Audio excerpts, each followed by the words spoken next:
ইন্না লিল মুত্তাকিনা মাফাজা হাদাইকা ওয়া আ'নাবা। বলছে ইন্না লিল মুত্তাকিনা মাফাজা, যারা মুত্তাকি হবে তাদের জন্যই সফলতা। হাদাইকা ওয়া আ'নাবা, তাদের বাগান সমূহ থাকবে এবং আঙ্গুর থাকবে। ওয়া কাওয়াইবা আতরাবা, সমবয়স্ক সুন্দরী রমণী তাদের থাকবে, যুবতী নারী থাকবে। ওয়া কাসান দেহাকা, পরিপূর্ণ পানপাত্র থাকবে। লা ইয়াসমাউনা ফিহা লাগওয়া ওয়ালা কিযাবা।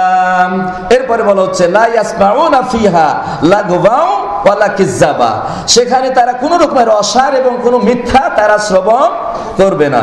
জাযাআন মির রাব্বিকা আতান হিসাবান রব্বিস সামাওয়াতি ওয়াল আরদি ওয়া মা বাইনাহুমা আর-রাহমানি লা ইয়ামলিকুনা মিনহু খিতাবা। আল্লাহু আকবার। এখানে আল্লাহ রাব্বুল আলামিন বলছেন তাদের তোমার রবের পারিতোষিক, তোমার রবের প্রতিদান একেবারে হবে কি, একবারে হিসাব করা পুরা। যে রব আসমান সমূহ এবং জমিনের প্রতিপালক আর তার মধ্যবর্তী উভয়ের প্রতিপালক, আর রহমান, তিনি দয়ালু। লা ইয়ামলিকুনা মিনহু খিতাবা, সেদিন আল্লাহ রাব্বুল আলামিনের সাথে কেউ কথা বলতে পারবে না। ইয়াওমা ইয়াকুমুর রূহু ওয়াল মালাইকাতু সাফফা, সেদিন জিবরিল এবং ফেরেশতা মণ্ডলী কাতারবন্দী হয়ে দাঁড়াবে। লা ইয়াতাকাল্লামুনা ইল্লা মান আযিনা লাহুর রাহমান ওয়া ক্বালা সাওয়াবা, আল্লাহর অনুমতি ছাড়া কেউ কথা বলতে পারবে না, আর যখন অনুমতি পেয়ে কথা বললে সঠিক কথাই বলবে। যালিকাল ইয়াউমুল হক, বলছে সেই দিন অবশ্যম্ভাবী, হক, এটা হবেই হবে। ফামান শাআ আত্তাখাযা ইলা রাব্বিহি মাআবা, অতএব যে চাই তার রবের দিকে ঠিকানা করে নিক। ইন্না আনজারনাকুম আযাবান করিবা, এরপরে বলছেন ইন্না আনজারনাকুম আযাবান করিবা, আমি তোমাদেরকে ভয় প্রদর্শন করছি নিকটতম আযাবের। ইয়াউমা ইয়ানজুরুল মারউ মা কদ্দামাত ইয়াদাহু, মানুষ যখন তাদের হাতের কামাই, তার পাঠানোর যে রেজাল্ট, এই জাহান্নাম যখন দেখবে, জাহান্নাম দেখে কাফেররা কি বলবে? ইয়াকুলুল কাফিরু ইয়া লাইতানি কুনতু তুরাবা, কাফেররা বলবে হাই, আজকে আমি যদি মাটি হয়ে যেতাম তাহলে ভালো হতো। সম্মানিত উপস্থিতি, এই যে জান্নাতের নাজ এবং নিয়ামত, এখানে কত রকমের যে নিয়ামত আছে, কত রকমের যে নাজ এবং নিয়ামত রয়েছে এবং আনন্দ ফুর্তির যে বিষয় রয়েছে, তা বলে শেষ করা যাবে না। অতএব এই জান্নাত পেতে চাইলে আপনাকে তাকওয়ার গুণ আপনার অন্তরে তৈরি করতে হবে। আর তাকওয়া হচ্ছে এমনই একটি গুণ, এই তাকওয়ার গুণ যার মধ্যে তৈরি হয়ে যাবে, পৃথিবীর বুকে সে আর কোনোদিন পাপ কাজ করতে পারবে না। যার মধ্যে তাকওয়া রয়েছে সে কোনোদিন কোনো অন্যায় কাজ করতে পারবে না। যে যুবকের অন্তরে তাকওয়া আছে সে কি কোনো রমণীর ডাকে সাড়া দিতে পারে? পারে না, কারণ তার চাইতে বেশি ভালোবাসে যে আল্লাহ রাব্বুল আলামিনকে। যাদের হৃদয়ে আছে আল্লাহর ভয়, তারা কভু পথ ভুলে যায় না। আল্লাহর প্রেম ছাড়া এই দুনিয়ায় কারো কাছে কোনো কিছু চাই না, কারো কাছে কোনো কিছু চাই না। যাদের অন্তরে মাবুদের ভয় আছে, পৃথিবীর কোন শক্তি তাদেরকে পাপে জড়াতে পারবে না। অতএব সম্মানিত উপস্থিতি, সম্মানিত মুসলিম ভাতৃ এবং শত্রুমণ্ডলী, সম্মানিত আমার প্রাণের যুবক ভাইরা, তাকওয়ার গুণ অর্জন করো, তাহলে তোমার জন্য জান্নাত অবধারিত। ইন্না লিল মুত্তাকিনা মাফাজা, নিশ্চয় মুত্তাকিনদের জন্য কি হবে? সফলতা আর সফলতা। অতএব আমরা সেই দিকেই এগিয়ে যাব। জান্নাত আমাদেরকে পেতেই হবে, কারণ জাহান্নামের আযাব আমরা সইতে পারবো না। আল্লাহ রাব্বুল আলামিন ডাইরেক্ট অনেককে জান্নাত দিবেন, আবার কিছু অন্যায় কিছু পাপ যারা করে বসবে মুমিন হওয়ার পরেও, ঈমান আনার পরেও, সেই পাপগুলা আল্লাহ রাব্বুল আলামিন চাইলে ক্ষমা করে দিতে পারেন, আবার চাইলে তিনি কিছু শাস্তি ভোগ করার পরে জান্নাত থেকে, জাহান্নাম থেকে বের করে আপনাকে জান্নাত দিতে পারেন। তো অনুরূপ ভাবে হাদিসের মধ্যে আসছে যে সব শেষ যে জান্নাতে যাবে, একটি মজার ঘটনা রয়েছে সেখানে। সব শেষ ব্যক্তি যে জান্নাতে যাবে, সে জান্নাত থেকে, জাহান্নাম থেকে উঠে একেবারে কয়লার মতো হয়ে থাকবে। বিভিন্ন রকম হাদিস রয়েছে, তার একটার অনুকূলে আমি কিছু কথা বলি।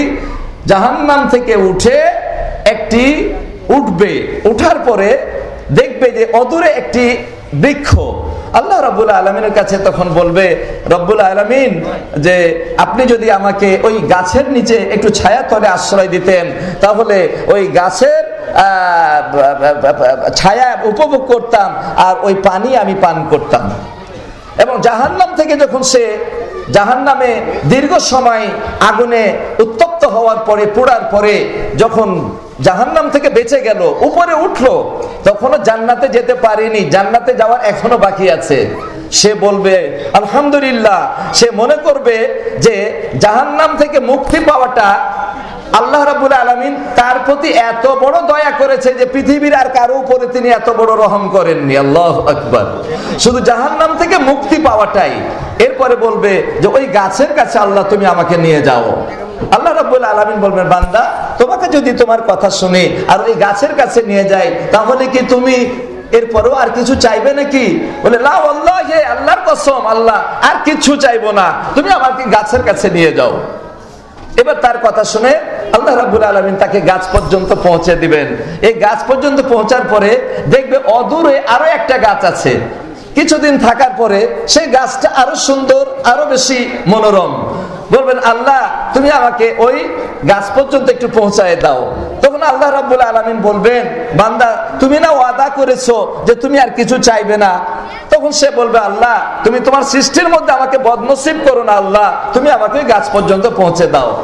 আল্লাহ রাব্বুল আলামিন বলছেন, বান্দা, তোমার কথা যদি আমি শুনি, তাহলে তুমি কি এরপর আরো কিছু চাইবে নাকি?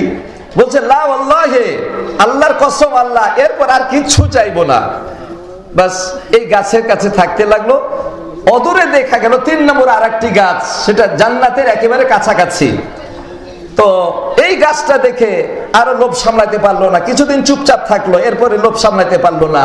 সে আবারও আল্লাহর কাছে আরজি পেশ করলেন যে আল্লাহ তুমি আমাকে ওই গাছের কাছে নিয়ে যাও।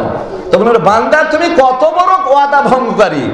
আল্লাহ বলবেন যে বান্দা তুমি কত বড় ওয়াদা ভঙ্গকারী, আমার সাথে তুমি কতবার ওয়াদা করলে যে তুমি আর কিছু চাইবে না, আবার তুমি চাইতেছো। বলবে, আল্লাহ তোমার সৃষ্টির মাঝে আমাকে বদনসিব করো না। আল্লাহ 3 নম্বর গাছের কাছে দিয়ে দিলেন। এবার 3 নম্বর গাছের কাছে গিয়ে জান্নাতের আওয়াজ আর জান্নাতীদের কিছু কথাবার্তা সে শুনতে পাচ্ছে। তো এই শোনার পরে সে তো একেবারে পাগল হয়ে গেছে যে এত আরামের জায়গা, এত আনন্দ, এত নাজ এবং নিয়ামত, এই জান্নাতে তো যাওয়া লাগবে। তাই আল্লাহ রাব্বুল আলামিনের কাছে আবারও দরখাস্ত করবে, আল্লাহ তুমি আমার ওই জান্নাতের কাছে পৌঁছে দাও। তখন আবার ওই আল্লাহ রাব্বুল আলামিন তাকে স্মরণ করিয়ে দিবে, বান্দা তুমি কতবার ওয়াদা ভঙ্গ করবে, তুমি তো বড়ই ওয়াদা ভঙ্গকারী, বারবার তুমি ওয়াদা করছো, আবার বলছো আমার কাছে দাও। বলবে, আল্লাহ তোমার সৃষ্টির মধ্যে আমাকে তুমি বদনসিব করিও না, একটু দাও না তুমি। এইভাবে আরজি পেশ করবে। আল্লাহ রাব্বুল আলামিন তখন বলবে, যাও জান্নাতের মধ্যে চলে যাও। তাই এক হাদিসের মধ্যে আছে, সে জান্নাতে যাবে, গিয়ে দেখবে যে জান্নাতটা পরিপূর্ণ হয়ে গেছে আর জায়গা ফাঁকা নাই। সে এটা তার ধারণা। ভিতরে গিয়ে অল্প গিয়ে যখন লোকজন দেখবে, বের হয়ে চলে আসবে, বলবে যে আল্লাহ জান্নাতের জায়গা পাচ্ছি না। বলে, বলো কি, যাও তুমি জান্নাতের মধ্যে যাও। তো সে জান্নাতের মধ্যে গেল। জান্নাতের মধ্যে গিয়ে বলতেছে যে তুমি আর কি পেতে চাও? তো সে যত চাইবে চাইবে। এরপরে বলছে যে তুমি জায়গা জান্নাতে তুমি জায়গা পাচ্ছিলে না, ঠিক আছে, তোমার জন্য কি, তোমার জন্য দুনিয়া এবং দুনিয়ার 10 গুণ জায়গা তোমাকে দেওয়া হলো। আল্লাহু আকবার। তখন ওই শেষ জান্নাতি ব্যক্তি বলবে, আল্লাহ আতাজহাকুবি, তুমি আমার সাথে হাসি ঠাট্টা করছো, তুমি আমার সাথে মশকরা করছো, অথচ তুমি রব্বুল আলামিন। তখন আল্লাহ রাব্বুল আলামিন বলবে, বান্দা না না, তোমার সাথে আমি হাসি ঠাট্টা করিনি। এরপরে তাকে পৃথিবীর সমান এবং পৃথিবীর আরো 10 গুণ তাকে একজনকেই জান্নাত আল্লাহ রাব্বুল আলামিন দান করবেন। এটা হচ্ছে সবচাইতে গরিব জান্নাতি, সবচাইতে মানে শেষ জান্নাতি এবং নিম্নমানের জান্নাতির এই দশা। তাহলে যারা উচ্চমানের জান্নাতি তাদের কি দশা হবে একটু চিন্তা করেন। আল্লাহু আকবার।